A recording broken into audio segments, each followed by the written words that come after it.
Okay, hello, and welcome to Shakesplaining Life. I'm your host, Jocelyn. I'm Joshua. I'm Ryan. I'm Kaylin. And I'm Natalie. We're going to start with Kaylin's topic, which is transformation through suffering as redemption. Yeah, so Tell me about that. during my time studying Shakespeare in this class, one lesson I have learned is that there is transformation through suffering as redemption. In my own life, suffering became my turning point from death to life.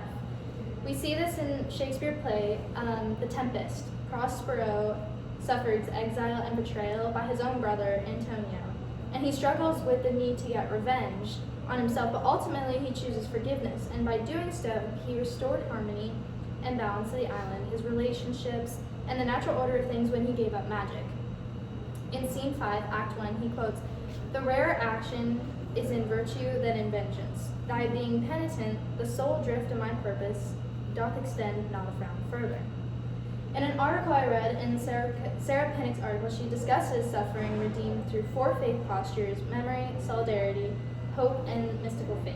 And Prospero practiced solidarity, which means standing with others in their suffering, reconnecting relationships, and refusing isolation. In The Tempest, he embodies this when he forgives Antonio and reconciles with those who betrayed him, choosing to restore community rather than remain divided. In my life, I have transformed and redeemed myself through a past suffering. Back when I was 16 years old, I fell in love with someone who was extremely broken. Things were fine and exciting for a while, but all the signs were there. I just ignored them because I felt wanted for once in my life. I was like the breath in his lungs that kept him alive. But his lust and his jealousy and pride started to become very clear. Yet I spent nights crying out, isolating myself, all because I thought it was better to be his lifeline than to leave. And I pretended it was okay when I experienced emotional and sexual abuse, but I never really acknowledged it. We were young after all, and I started to see that if I stayed in my hometown for somebody that was not good for me, and would sexually assault me in my sleep or high on weed, it was going to lead me to death. But I felt strength like I never had before when I started to pray one day that I would feel true love. And so I left that boy who broke me, and I started to talk to God at night, wondering if I could ever be loved. And with that, he showed me that there's a narrow road that leads to life. And blessing after blessing, even when I hit obstacles that seemed impossible, he opened the right doors for me. I left my hometown in the prairies, and I started school in Idaho, and I moved across the country, and here I am on a visa, and there are a lot of obstacles that were really hard and seemed impossible, but in the end, it was just the right path and the right move, and there was always a way made. My job is my passion. I work with horses. I have an amazing horse that has made my dreams come true, and I learned what true love was from the loving and living Lord, Jesus Christ, and he washed me clean and forgave me of my sins long before I ever asked or knew him. And he paved the way and led me to redemption through my transformation of suffering. Now, Ian James' Kid Journal quotes, "Certain experience of suffering can be positively transformative, cultivating virtues such as humility, hope, creativity, and trust. And while it's not automatically given, I think redemption depends on the person's response to suffering." Prospero acted in a way that he chose a different path, and he decided not to feed his sinful desire for violent acts of vengeance, but to forego the power he knew he shouldn't have, and chose peace in all his relationships, and forgave himself and allowed healing in his life, just as I did. So, in conclusion, that's what I learned in Shakespeare, is that suffering can lead to redemption. That was fantastic. That's going to be way better than mine. And you gotta follow that. Set a up. high bar. Yeah. Ooh. Okay, Do you want to talk about it? Who wants to start it off? Who wants to? Let's talk about it. All right, let's talk about it. What do you want to talk about? I think that it's really powerful how you connected Prospero. Like, he chose to let go of all of his not guilt, but his grief and his anger to build his life better, because he knew that it wasn't doing anything for him. And you moving and making such a big move yourself, and even the articles that you were quoting were just kind of showcasing how you gotta do what's best for you and just let go of the past. Like, you Yeah. gotta, like, it can still hurt you, but you gotta move forward from it. For sure, I think that suffering, one can stay in suffering, but that's ultimately you choosing to hurt yourself. But when you see the opportunity to leave, that's when you can change suffering into a redemptive process to become a better person and to accomplish all your big goals in life. She's evil. Yeah. Oh my god. Okay, well, we're back. Your turn. Okay, so I'm Natalie, and so my theme was how toxic relationships are just so poor for people, and like you don't really know that you're stuck in one until it's too late, and how it can affect your entire life. Yeah, it sure is. So to start off, I wanted to talk about some quotes that I found in the Shakespeare play, The Taming of the Shrew, because obviously, like out of the three, I think that one was highlighted the most amount of like abuse and neglect in relationships, and definitely some toxic like loving like things, I suppose. So one of my first quote is going to be from the fourth act. Thank you. Sorry, the fourth act, verse, and then lines 188, 4.1, and then lines 188 to 190, when Patricio is discussing kind of how he's planning on taming Katharina. And so he says, "My falcon now is sharp and passing empty. Until she stops, she must not be full gorged, for then she never looks upon her lord." So he's kind of discussing how he's going to starve and deprive her to make her like more compliant. He's comparing her to a falcon, like a bird, an animal, making her seem pretty powerless and just not very human-like. I just think that he and Baptista both in the play portrayed Katharina as very small. Like they didn't really appreciate what she could do for herself and like how she could take care of herself. And then to piggyback on off of that, a few lines later, he says, "She eat no meat today, nor none shall eat. Last night she slept not, nor tonight she shall not." And he's openly bragging about how he's hurting her. And I feel like I see this a lot every day, like when even like playful, like hitting in relationships and whatnot, like it can be really harmful. And people don't really understand that, it's baby steps in toxic relationships that build to huge things. And so one of the sources that I quoted was from Elizabeth Marcella Smith, which the article is called "Attitudes Towards Unhealthy Relationships, Behaviors, and Boundary Setting, Variation Among High School Students Specifically."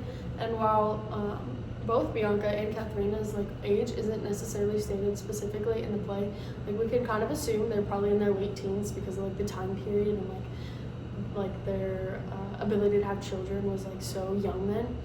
So the quote that I like kind of resonated with my topic was, "Adolescent girls who report sexual or physical teen domestic violence are at an increased risk for suicidal risk, sexual behavior, or risky sexual behavior and substance abuse compared to non-victims." And in fact, the risk for like victims is 2 to 4 times higher, that they will like abuse substances, drugs, alcohol, and just do a lot of things. And I think that's just really sad. And then like a personal example that's like kind of similar to the situation is I too had like a pretty rough relationship, and he was like very invested in drugs and very like he just wasn't a great person. And he raised his hand more than he should have. And I think that like it was really rough. Like I didn't even end the relationship because I was just like, well, he's gonna love me and no one else will. And then once the relationship ended, I never went back because I was like, I'm never gonna let myself be treated like that. And it hurt really bad for him to like move on, but I was like, I will never put myself in that situation. I knew it was best, and so I wasn't gonna beg for him to stay because of how bad it was. And I think that like looking at it back now, I'm like, I wish I would have understood how bad it was and understood that that was such a toxic thing that I could have avoided had I just had a little bit more like understanding and respect for myself even so. So yeah, that's really good. Yeah, I agree with like a lot of your like things. Like obviously.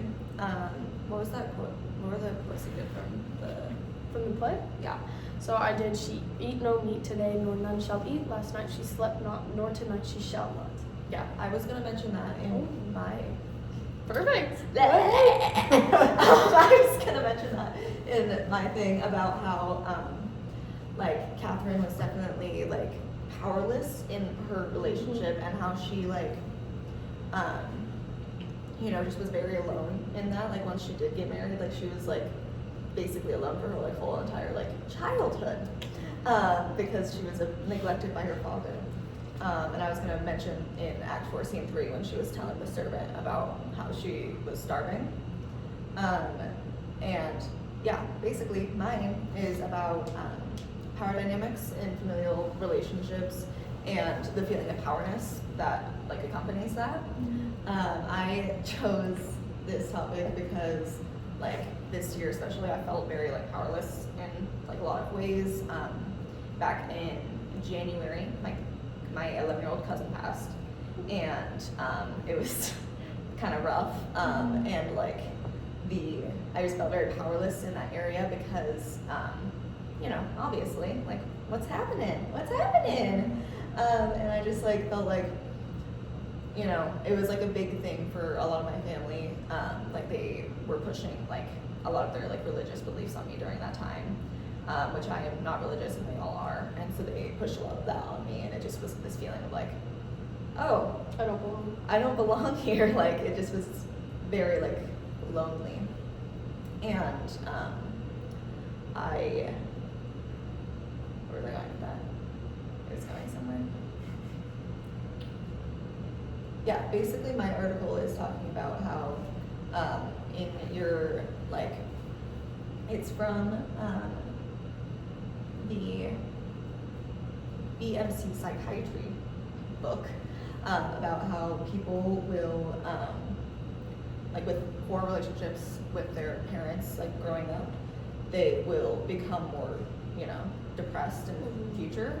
And like there's what, 58% chance of having anxiety if you deal with that, 60% of having like depression. Like it was a lot of, you know, it happens to you.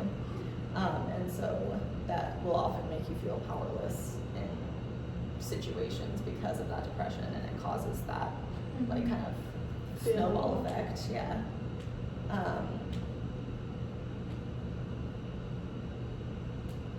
don't know if I mentioned anything else. I have an interesting interjection. So, one of the reasons why I think I was in a really toxic relationship is because I had a really bad relationship with my father when I was 14 to 18. It was very toxic. Like my parents got divorced, and it was this whole thing, and I did not like being with my dad ever. So when I moved away to Canada, he came back when I was already dating this guy, and when he came back, he healed from the divorce, and then our relationship healed. And he was the first one to tell me that there were some really inappropriate behaviors that my boyfriend at the time was, you know, doing, and he was like, well, that's not really okay. And he was kind of showing me how a man should treat me by doing that himself. Like he was treating me really well. We were having a good relationship, and that's when I started to realize, after my father-daughter relationship healed, that I was in a really bad relationship. So yeah, for sure. So yeah, that's true in a lot of things. I mean, yeah, my topic is on toxic relationships and almost like the psychopathy of all of it. Like it can lead to a lot of depression down the road. It can lead you to not some great places, and if you don't find the right help, it can honestly almost push you over the edge. Like taking a look at something that is true, like Natalie, like I'm focusing on Petruchio and Catherine's relationships, and like Petruchio starves her. He shows up to their wedding late, first of all, and not like really any clothing. Humiliates her. Yeah. He humiliates her in public for like multiple times, and it almost like comes to the point where she is just so tired of it that she just starts going with it. And the quote I chose is that like when a dress is brought to Catherine and that he specifically ordered for her, and she likes it. But then he proceeds to go, oh, it's a knack, it's a toy, a trick, a baby's cap, get me a bigger one. And she says, this fits me just fine. And he says, no, get me a bigger one. At that point, he's basically calling her fat or overweight and just starting to shame her more and more and more, putting her on this leash where she almost has to depend on him for like compliments or like actually feeling good about herself. And like a personal experience for me is someone I dated for 2 years in high school, junior year to senior year. And you know, the first year it was fine. It felt good. I'd known her for like a while, so like we were kind of childhood friends. And then I don't know what happened like the second year when it started, like something just flipped, honestly. And it felt like she would put me down constantly, and I would keep going to her for reassurance, and like I almost blocked off all of my friends because I felt like I only needed her acceptance or her like reassurance. And after we broke up, I later found out that none of my friends liked her. And I was like, wow, why didn't you guys tell me any of that? And they're like, dude, you looked happy.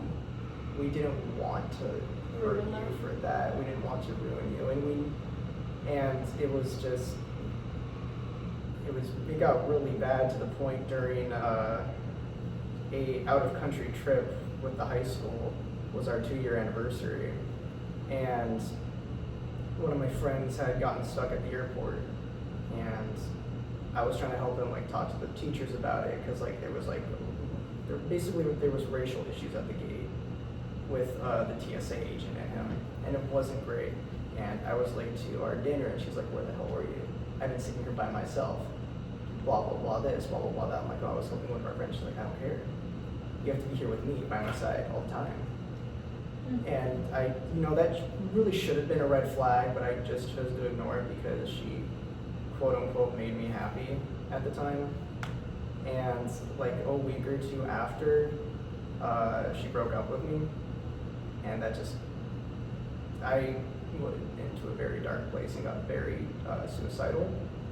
And that's when like all of my friends, so I basically pushed away, just started reaching out to me, being like, hey, we heard what happened, we chose you over her, and we don't regret that decision, and we're here if you need anything.